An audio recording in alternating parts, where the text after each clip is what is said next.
we're learning new information about the terrifying minutes inside a Manhattan office building as a mass shooting unfolded. Police say 27-year-old Shane Devon Tamura calmly entered the lobby, shot and killed a police officer, then fired at 3 others, and within a minute disappeared inside the massive building. 4 people, including an off-duty police officer or a police officer working a paid security detail at the time, were killed. An NFL employee was wounded as well. CNN Chief Law Enforcement and Intelligence Analyst John Miller joins me now. So, John, we're learning new details about what happened when the shooter actually got to the 33rd floor. What are we learning? He comes out on the 33rd floor, and how does he get there? When he goes into the elevator, the first floor, the lowest floor he can choose is 33, because he's entered the wrong elevator bank. He's trying to get to the NFL, but he hits 33, comes out and sees 2 glass walls on either side of the hallway, both doors locked. And then, according to the video, he appears increasingly frustrated. He shoots out one of the glass walls with his assault weapon and then kicks his way through the crystallized glass into the offices of Rudin Management. Now, Rudin Management isn't just a huge company that manages buildings all over the city. It's the management company of that building, and this is their headquarters. Once inside, the first person he sees is a cleaning lady who is very far down a corridor, and she yells something to him like, "I'm just the cleaning lady," and he opens fire on her and misses. It's interesting because in the video, you don't see him bring the scope up and take careful aim. He's shooting mostly from the hip. Then he goes hunting through the offices, which are largely empty. At this point, it's after 6:30. Most people have gone home. 2 workers, one has heard the shots and run to the men's room. Another has in the ladies' room.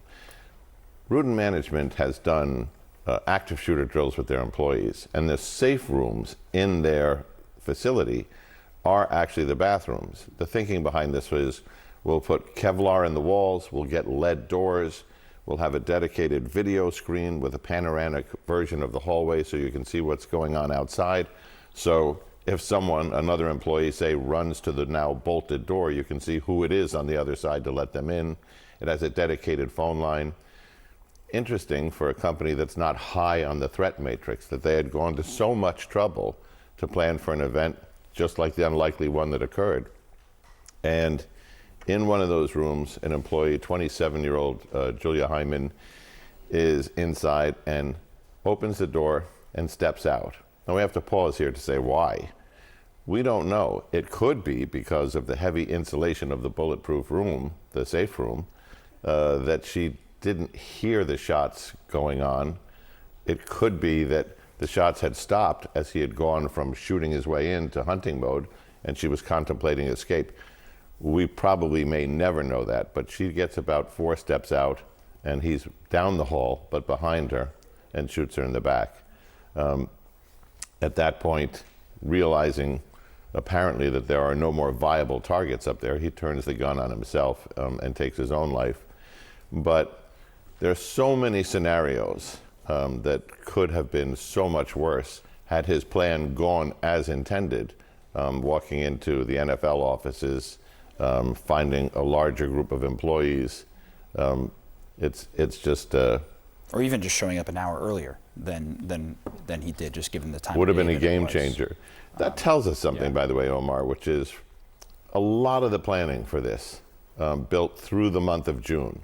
Obtaining 500 rounds of ammunition, assorted weapons, selecting the target, and a lack of planning on the back end, contributes to why it didn't work the way he envisioned it, which would have been as terrible as it is worse. Yeah.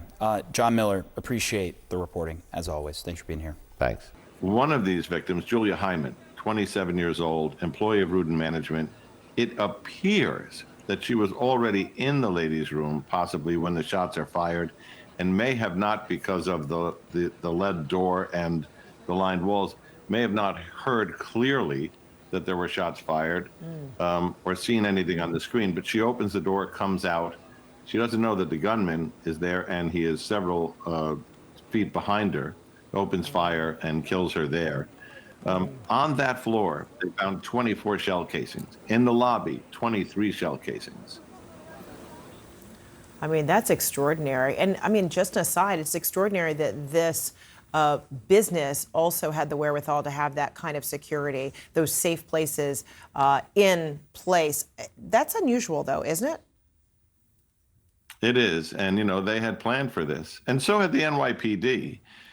Back when I was in the NYPD, we examined the Bataclan theater attack in Paris, where they hit multiple locations first. We examined the Charlie Hebdo attacks in Paris, where they attacked the newspaper office with active shooters. And we examined the Mumbai attacks, where they attacked multiple hotels, the train stations, set fires.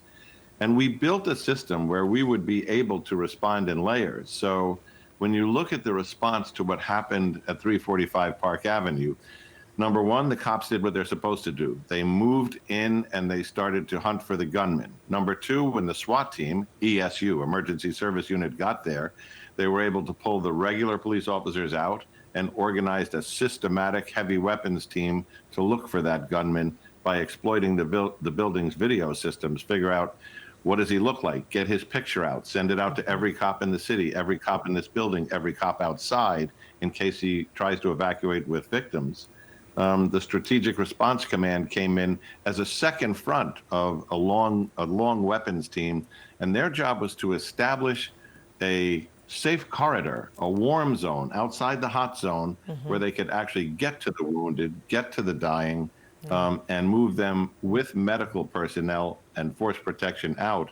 And technology played a part. I think we have a map that shows some photos, but as soon as they realized that was the gunman's car, they were able to not just look at the New York network of license plate cameras, but they were able to run that plate and trace it through license plate cameras that spotted it first, on Route 80 in Loma, Colorado, then in Walcott, Indiana, then in Columbia, New Jersey at 4:24 p.m., then as it came into the city, and at the same time develop a tremendous amount of background and biographical data about the person who was a registered owner of that car, to give them an idea of who are we looking for, what are the issues involved, and so on. And of course, in the car, they found additional weapon and hundreds more rounds. So we've learned a lot in the last few days about the shooting we were aware of and its terrible, tragic details, but in how many wheels were turning in so many directions as the NYPD switched on technology, training, practice to take this on. Sure, those maps and the evidence all underscoring the lengths in which it appears this suspect went, and really appreciate that added information about the preparedness and where we are. I mean, it really says a lot about the state of affairs, not just in this country or really globally, as it pertains to security measures being put in place at office buildings all around the world. John Miller, thank you so much. Well, you've covered so many of these. You understand it. Oh, absolutely. Thank you so much. Always enjoy your expertise. Appreciate it.